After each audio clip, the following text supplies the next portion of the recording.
Thank you very much. Welcome, everyone. It's that time of year again where we get to play around with all the new wonderful features that Autodesk has given us.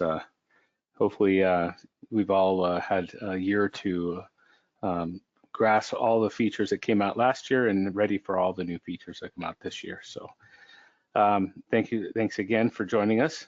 Just a little background. I'm Todd Benning.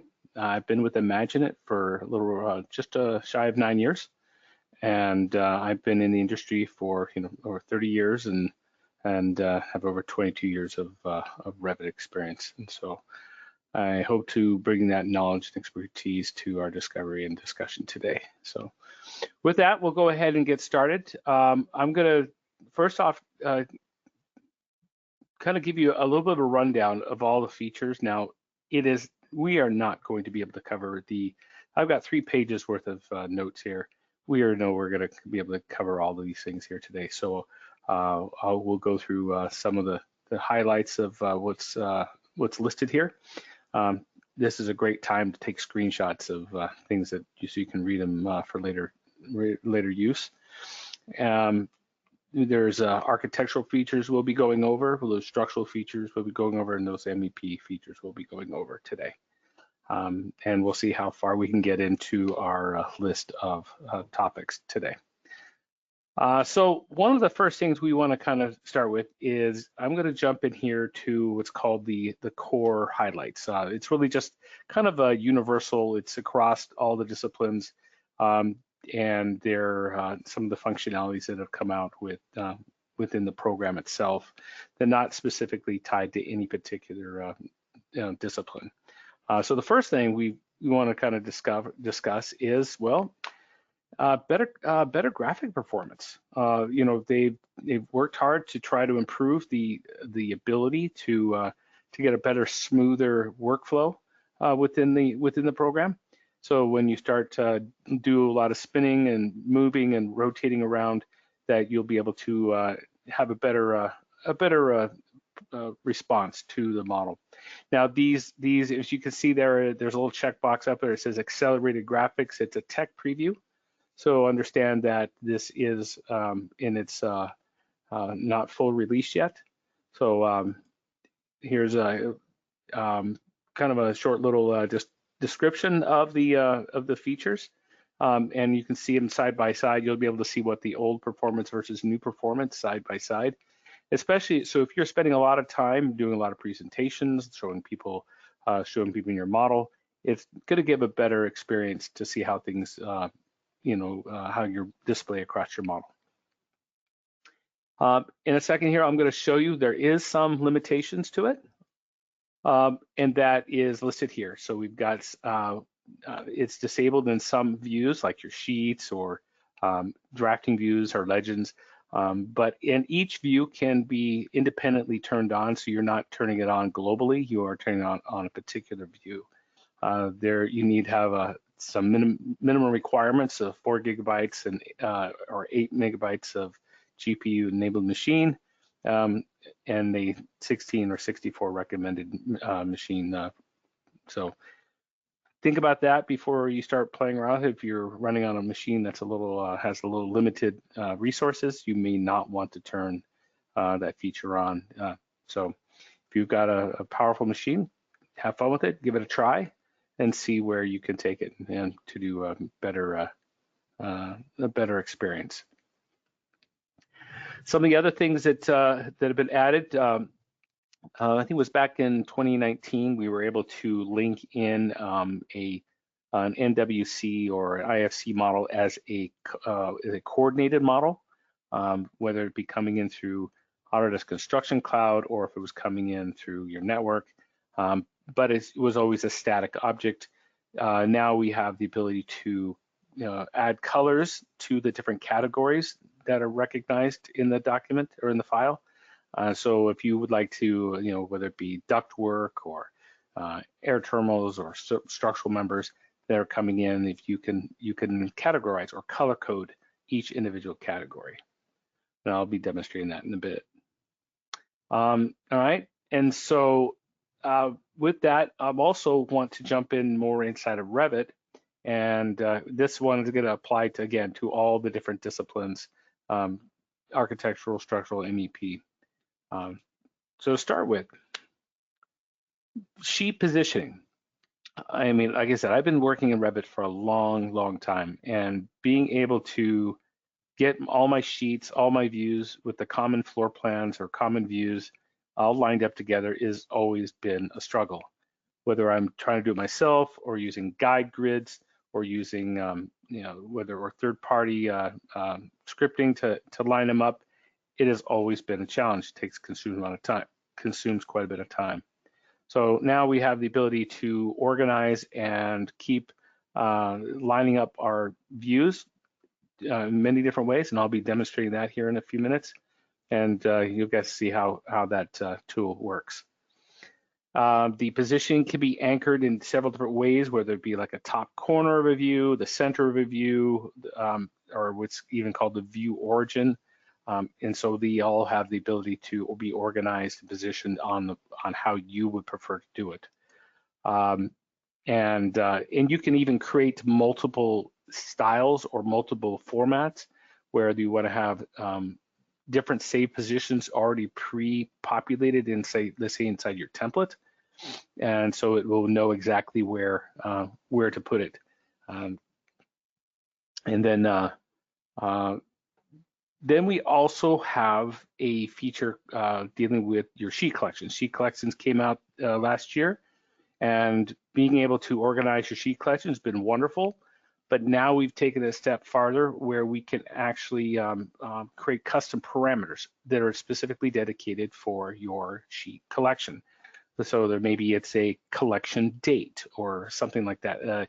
You can come up with different reasons or different parameters that can just be specifically associated with a sheet collection. Same thing with being able to see your sheet collection show up in a sheet schedule. So that's very nice. So when you're creating your sheet schedule for your cover sheets, you can actually see the which collection that sheet is associated with. Then going on here, additionally, now we can start pulling data out of the title block family. So if you have a parameter in there, or maybe there's a custom parameter you want to have inside your title block family, like sheet width or sheet height or scale, you can actually put that extracting out of your title block family, which is really great. That gives you a lot more information, especially when you working with title blocks or information that you want to show up in a sheet schedule.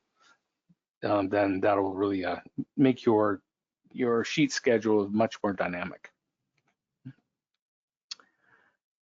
And a while back, a long time ago, of course, we've been able to see the scale that's associated with a view that's on a title block or that's in a sheet.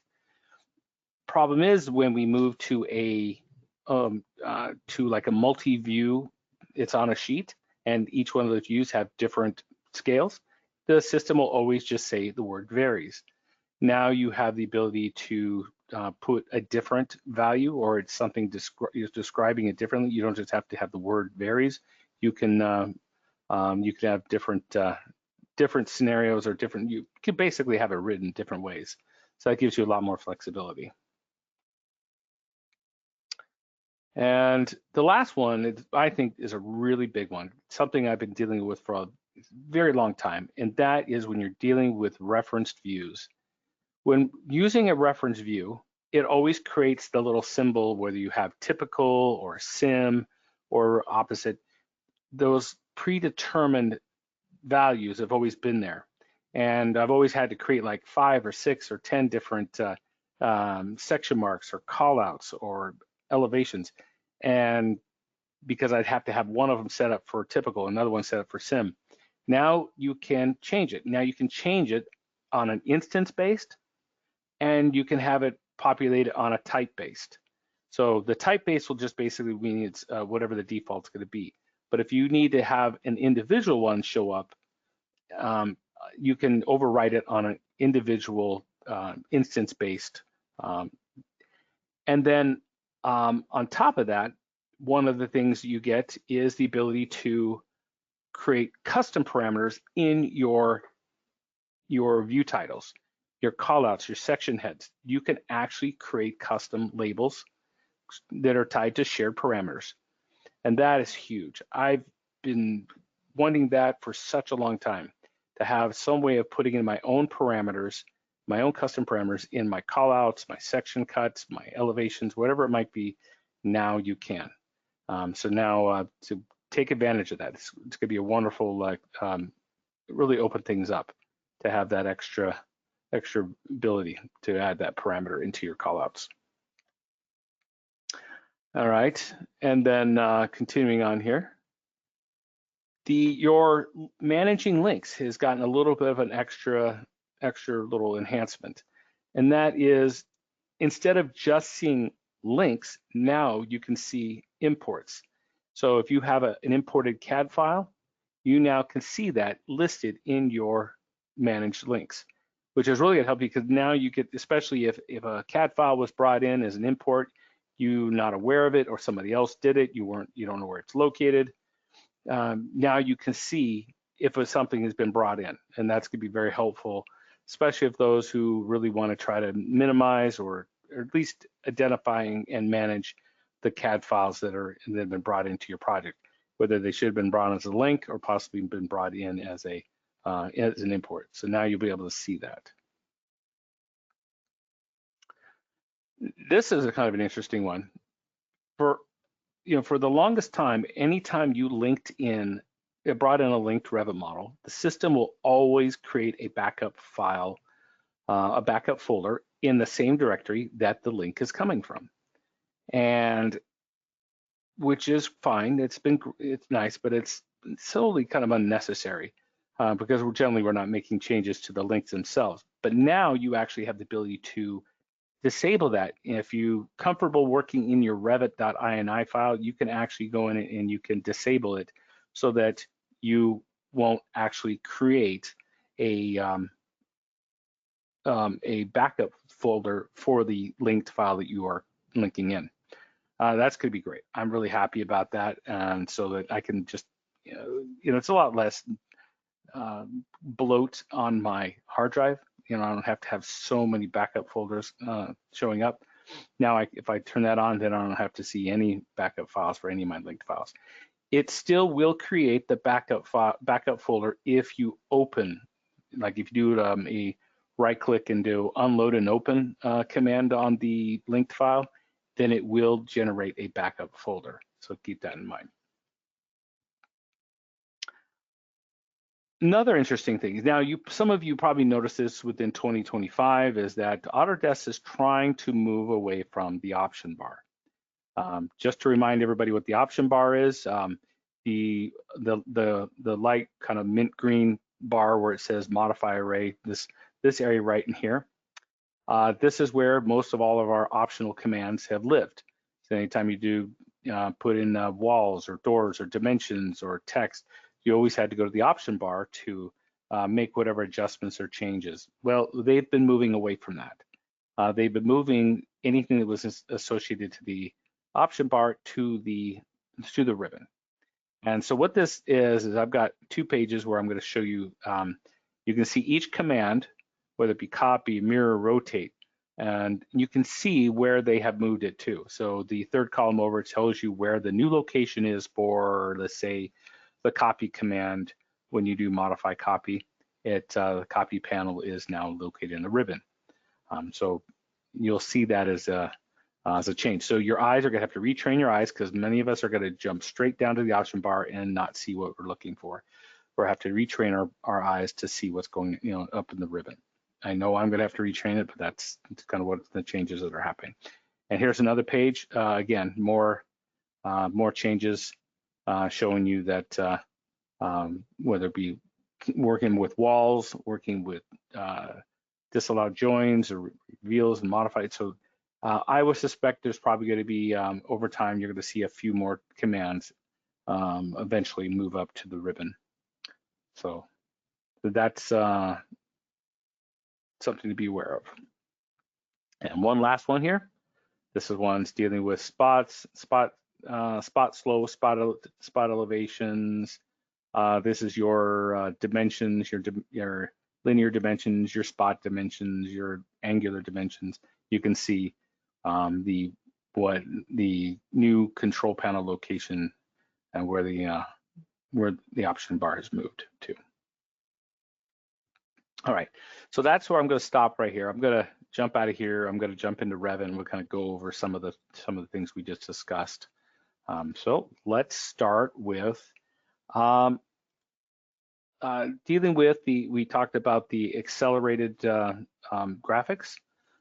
So if let me open up a 3D view here and open that up. And you can see here, I've got my 3D view open, and I have the switch that I can turn on right here. There's a little drop down.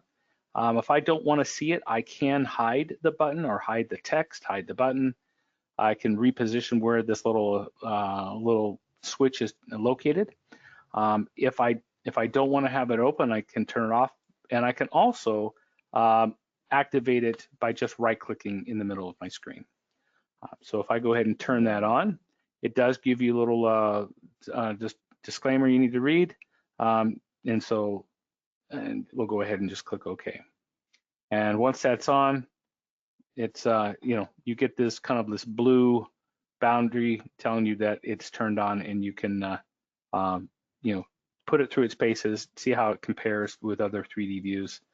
And so that's again, this is on a per view basis. It's not turned on for every view across my model. It's just whenever I need it. All right. The next one is the coordination. So I wanted to open up a file here. Let me just open up a blank file, a blank project right quick. And I wanted to bring in a coordinated model. So I'll just open up a 3D view for this, and I will go ahead and do an insert, and you have your coordination model. Of course, I can pull it in locally, or I can pull it in from the cloud. And let me bring this open here in a second. And so let me bring this over here. So I've got RVTs, but I also have an NWC file. It's up on a project I have up on the cloud. And so this is really great if you're working with people who are not using Revit, or they're using other programs or IFC, where IFC might be better to exchange, or an NWC might be a better thing to exchange. So you can, it allows us to interact and work with outside softwares a little bit better here. Get a little preview of what it is. Again, I can choose how I want to bring it in by origin, or if I'm doing shared coordinates. For now, I'll just go ahead and link it origin to origin. And give it a second here. All right, so here it is. I just brought that in. And well, now it's a little bit hard to see because, well, my screen's white. And a lot of the objects that came from the NWC file are also white. So to make this a little easier, I'm going to go ahead and switch over to change my canvas theme. And now you can see, obviously that was a very white model, so white on a white background didn't help me very much. Now, to help me with, I mentioned to you that you can start to color code it based on different categories. I'm going to open up my visibility graphics, and you'll see a new tab over here for coordination model. And let's go ahead and expand this. And you see the categories. And so whether it be working with an IFC model, which you'll see kind of IFC type categories, here I'm working with an MWC file that was created out of a Revit model, so I get things that are generally tied to Revit categories. So if I wanted to change my duct colors, magenta, unfortunately at this point I don't see we have the ability to separate out, let's say, my domestic hot and cold water, or my supply air versus my return air. It's really just one category that I'm controlling. So duct fittings, keep that the same color, and mechanical equipment, change that to something else. All right, so that's in doing so now gives us the ability to see the models. Now it's probably a little easier if I can switch back to a white on black or black on white screen. Now I can see everything a little better.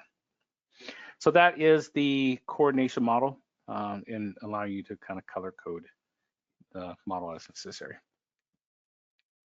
All right, so let's move on to some of our other features within Revit. We're going to have a little discussion about the sheet positioning. So let's jump over here to this model.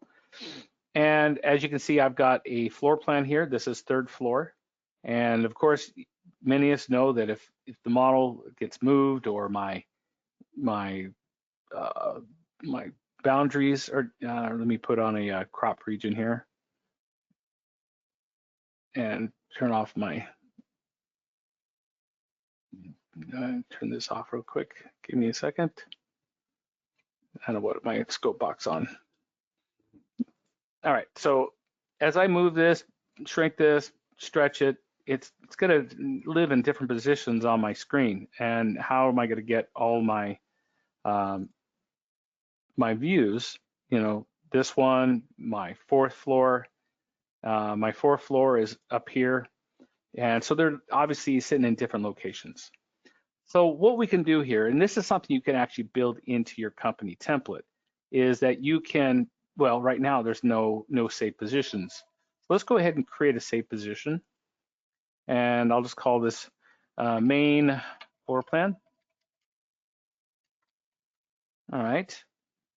And so now I've got that set up, and it's based off of what's called the view origin.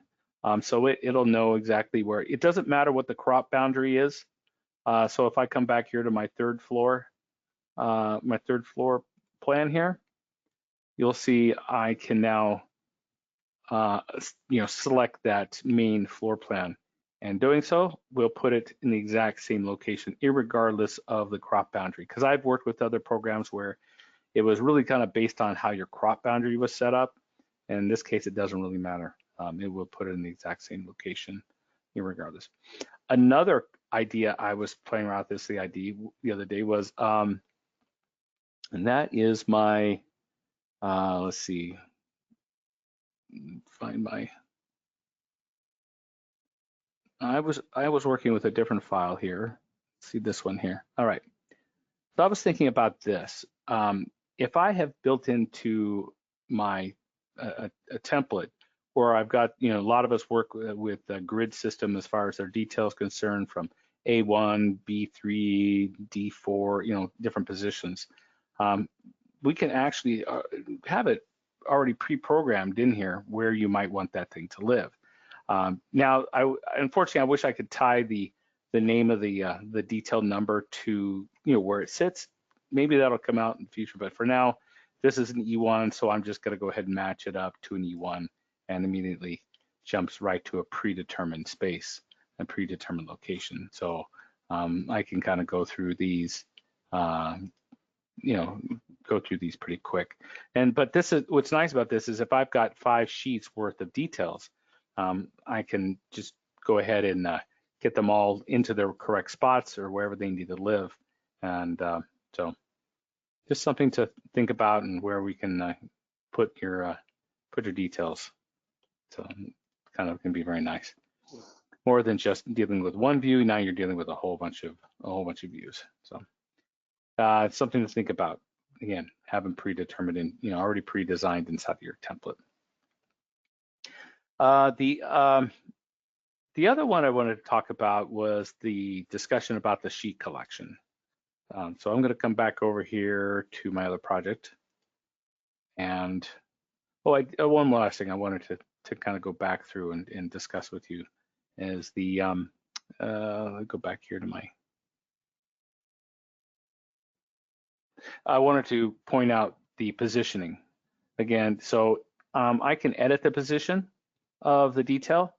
You can see It gives you some grips you can stretch and move and adjust. Now, if I adjust this, it will it will propagate itself wherever this particular view is located. So if I move this down to here, then if there's any detail on a different sheet, that it'll also move to that location. So it will change globally.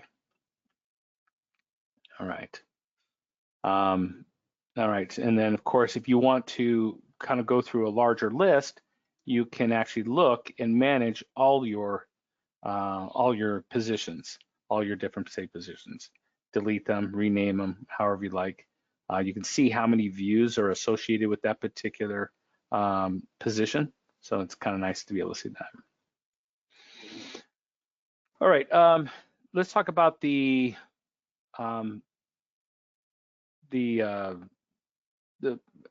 collection, the sheet collection. So let me come back over here to this, and you'll see here I've got a sheet collection. I created a sheet collection. If you're not using it already, just to remind you, when you right-click on sheet, you can create a sheet collection.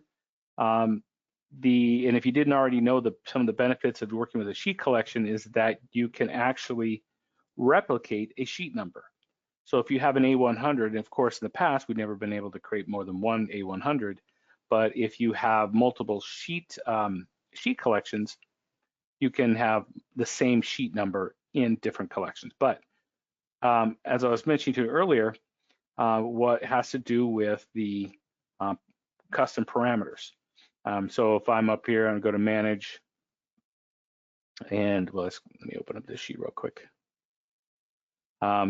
You'll see here I've got a sheet collection right here. That's one thing I can assign what that would be.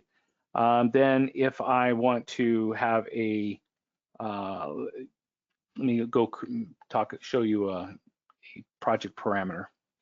So if I wanted to create another project parameter, and I just call it plot date.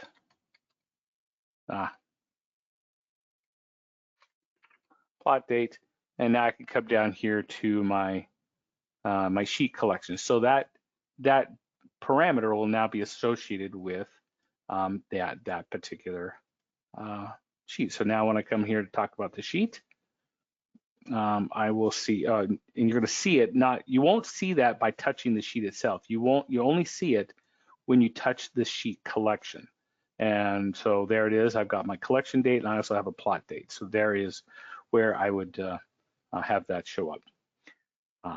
So don't try to add a parameter to your sheet and wonder where is that parameter you just created. You're going to see that located in the top of the sheet collection. Same thing with dealing with your sheet.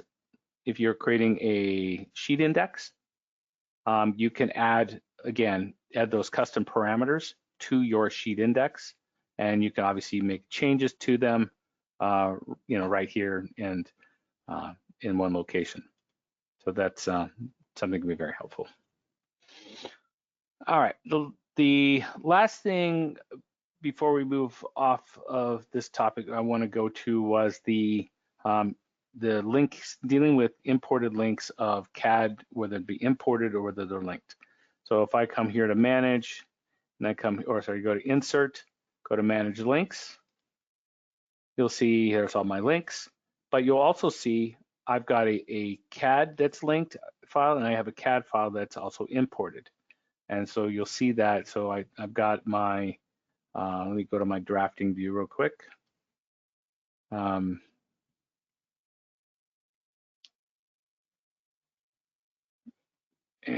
give me a second here, and right there. So here's the drafting view I had where I imported and I linked two different DWG files in here. And again, I like the idea of being able to see where AutoCAD has been brought in as a link or as an import in one location. All right. So those are the features that really kind of have an impact across all the disciplines. And so So hopefully this is helpful across multiple disciplines. Now we're going to switch gears and just put an architectural focus on here. So let me jump back over here to my PowerPoint, and let's have a discussion about topo surfaces. So now with topo surfaces, whenever we create a subdivision, we can put a negative value. We weren't able to do that before. Now we can put a negative value, and you can see the little video there of how it goes down. Another one, now this is one, even back in the days when we were dealing with topo surfaces in the older version of Revit, was you put a pad in, you could never make two pads overlap each other. You would get an error message. Now we have the ability to provide or create overlapping subdivisions. So I'll show you that in a few minutes. And so that's been very helpful. Plus, your topo solves, your subdivisions are going to be have their own subdivision type. So you can create a whole different library of subdivision types separate from your topo surface types, your topo solid types. And then of course you can add schedules and schedule them out separately, especially if you're wanting to calculate the different volume changes and how much is being removed, how much is being added. They've done some work on the calculations of the topo calculations. I guess there was some inconsistency, so now you have better values that are more accurate dealing with the topo surfaces. Another issue that was, I guess, an issue. Well, this is another thing that was needed to be enhanced was the linking. Now, if you are not aware, but you can actually receive from a civil engineer a topo surface or a surface that can be put up in the Autodesk Construction Cloud. That's the only place it can live. If you haven't been experienced that, a civil engineer can export their surfaces to a cloud in the project in the cloud, and then you can then turn around and link. This is nothing new. This has been around since I think a couple of years, but there's been a problem where the accuracy was not quite accurate, and then and so now they've improved it. So now it's a much better product. Other problem was cutting voids in your topo solids, and I guess it caused some issues or concerns. Now it is a feature you have to enable. So by default they don't have it on. So if you're not worrying about cutting voids, then you don't have to worry about it. But if you are going to use voids to cut any of your topography, then you will need to enable this feature so you can get more accurate and a little bit more stability when it comes to the cuts. Another interesting one is being able to take the points that you identify in your topo surface. You can actually copy and paste them into a completely different topo surface, and not even just that, you can even cross it to a different file. So if I wanted to take them from a completely different file into another file, I can literally just copy and paste my points from one to the other, which is very nice. Another one of those little hacks with the Revit INI file, if you're limited right now to like about 20,000 points, but if you want to crank it all the way up to 50,000 points, you will need to edit or modify your Revit INI file to increase those numbers. Otherwise, you will have a limit of 20,000 points. All right. So again, so these are kind of the overall points, the overall list of the things we just discussed when it comes to topography. You're putting a negative number to your subdivisions, overlapping subdivisions, cut and fill accuracy, and so forth. All right, and now let's leave topography for a minute and let's jump over to more the architectural side of it, where dealing with this one, I think from an interior designer's point of view, I think this is a really great tool. This is where you can basically paste or draw a wall right in line with another wall. And that's really great because you only may need one segment. You can see how you can actually pick either an entire room, or you can pick on a per wall basis to basically, like you're doing wainscoting, some kind of extra layer of wall you need to add on at a moment's notice. You can do that very easily. So I'll demonstrate that here in a minute. All right, so then dealing with, now this is a huge one for me. Being able to, if I'm going to be working with a wall that's like an interior design wall, I don't care that it has a structural boundary to it. I don't need really to have a core boundary. It's wainscoting. So you can now move and leave the core boundary empty, and you can have your substrate or your finishes or your other types of elements set up differently outside the boundary. The other one is that you can actually change, you can separate your priority from your substrate. These two are no longer tied to each other. So you can have substrate as a priority 4, which is normally your interior finish, or you can have substrate can be set to a layer number 3. So you can control exactly what that function and what the priority is going to be. All right. And like I said, this is where you're describing how your thermals and are separate from your priorities. Your functions are separate from your priorities. All right, so I'm going to jump out of here, go back over to Revit. I'm going to have to speed things up a little bit. So let's go ahead and deal with my my topography here, and we'll do the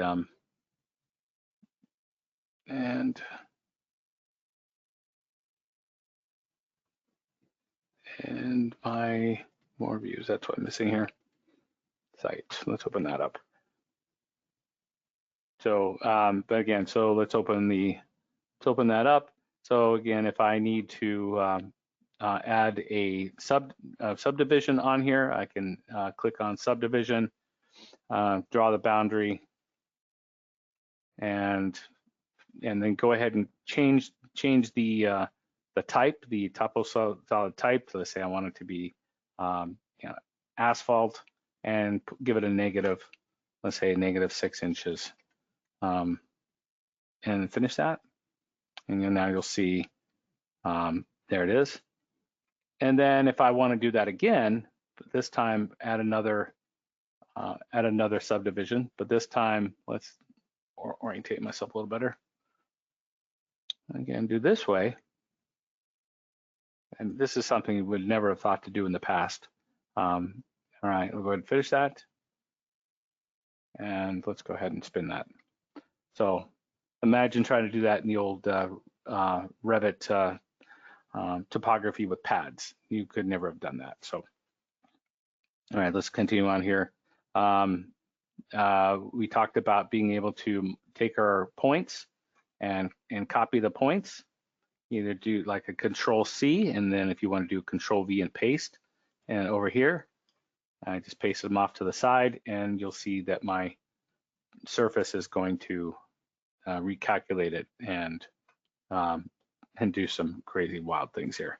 But yeah, so that's did some crazy, but that's, you can copy and paste your points from anywhere you need it, or copy it over to a completely different host. So let's see the walls. Let me let's go down here to a let's kind of keep it simple here. We'll do just open up this file here, and let's do a simple architectural wall rectangle. All right, so now with this, all right, so the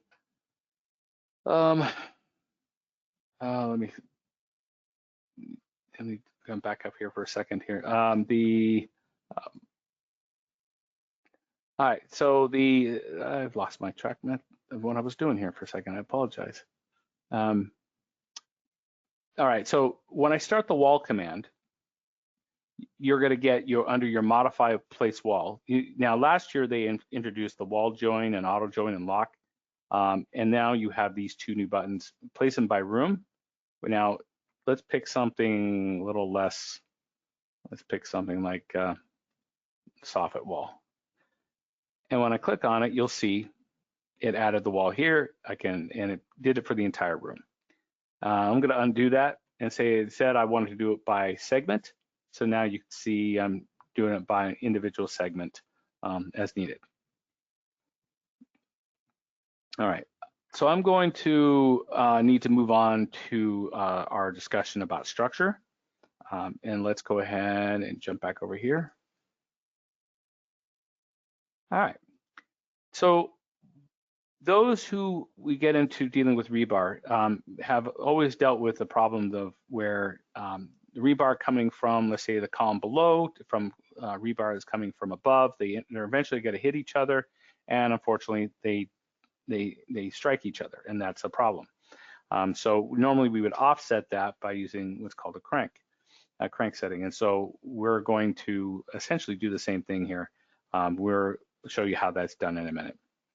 Other things, if we're dealing with fabric sheets, being able to flip them from what position they sit as far in relationship to their cover, you can then now flip them on when you need to if they're not sitting in the right location.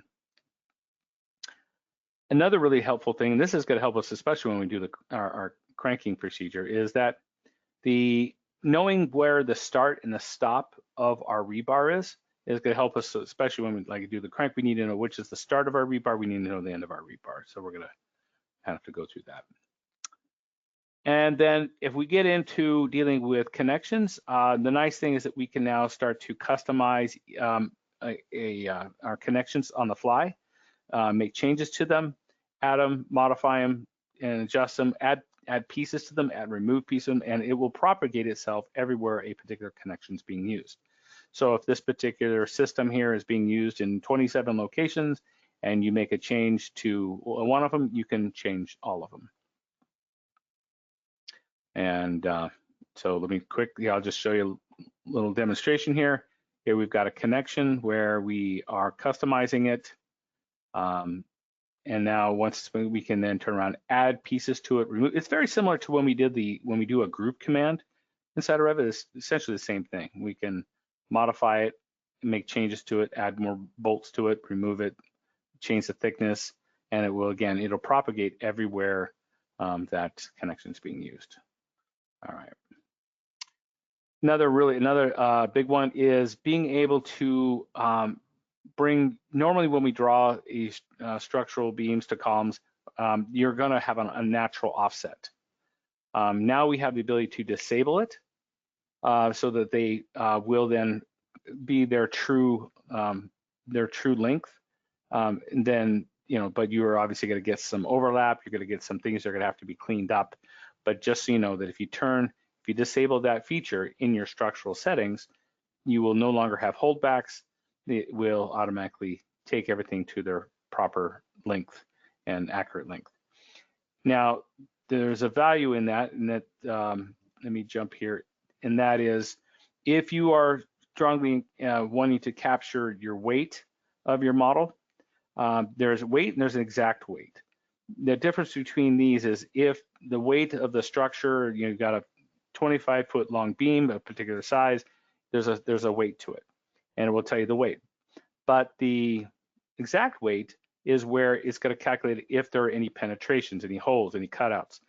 So exact weight is where you're calculating the openings or holes or cutouts, where weight is just the normal weight of the beam. So, all right. So I'm just going to keep on going, just because I have a lot of material to cover, and so being able to do a quick analysis. So if you need to turn on and activate your, if you want an analytical model, you can now just run that right from the ribbon from your analysis tab and turn a physical model into an analytical model, or vice versa.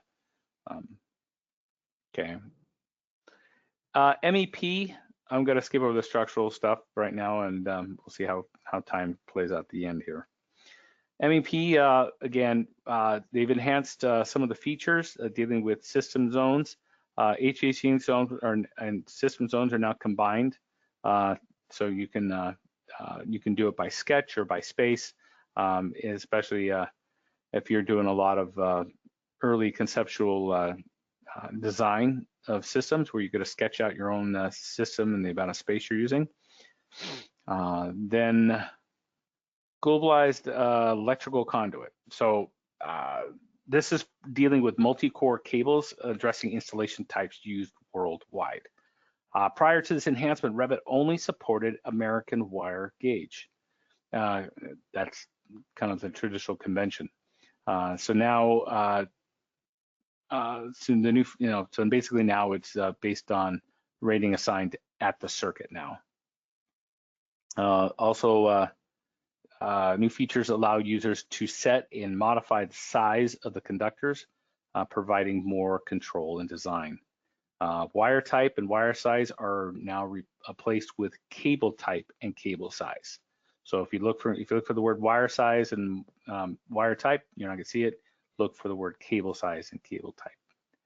And voltage drop has been removed, and more conductor details have been added. So let's continue on here. A browser. Now, just like we deal with in our browser, we can control how our browser organization works for our views, our sheets, our schedules. Now we can do browser organizations for our panel schedules.